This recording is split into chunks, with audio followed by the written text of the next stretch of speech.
Kevin, few things strike fear in the hearts of publicly held companies, CEOs and CFOs, like a meeting with Wall Street analysts. Has Communispon done anything to alleviate that fear?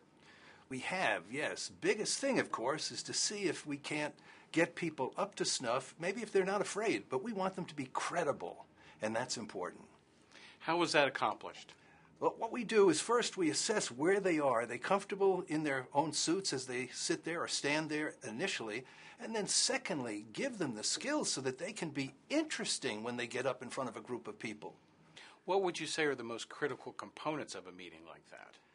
The biggest thing that you have to avoid, Dale, is reading a script. And yet you see this over and over again. A script is prepared and someone stands up there and stentorian-like reads the script.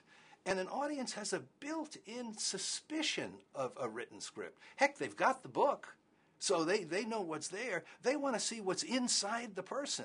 So we work with them, lavalier mic, no script, center stage, standing up, leaning on nothing, using PowerPoint, and delivering the talk, the presentation they want to deliver, so the audience gets a sense that they know the person and the cut of the jib of the person who is delivering the talk. That's credibility.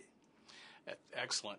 Can you think of a recent example where we've worked with a company on a critical meeting like this? Yes, I can, Dale. We worked with, we'll call the company TechCom, a technological company, TechCom, and what they wanted to do is have a meeting, hadn't had one in a while, with analysts. They wanted to change the street's impression of the company. And it was very important to them. They considered it a turning point. And so we worked with 5 people representing the company, individually as a group.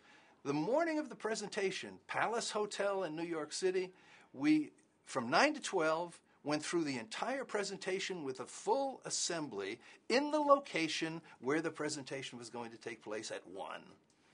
Then 12 to 1, lunch, 1 o'clock, we had 85 to 100 analysts, and these 5 people performed remarkably well because they had rehearsed it so well. A lot riding on that meeting, the top 5 executives, all day, a huge audience.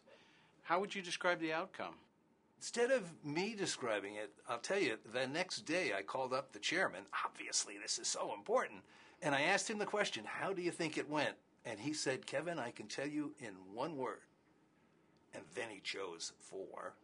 He said, it was a triumph. That was good enough for me. Terrific. Now, why do you think he felt that way?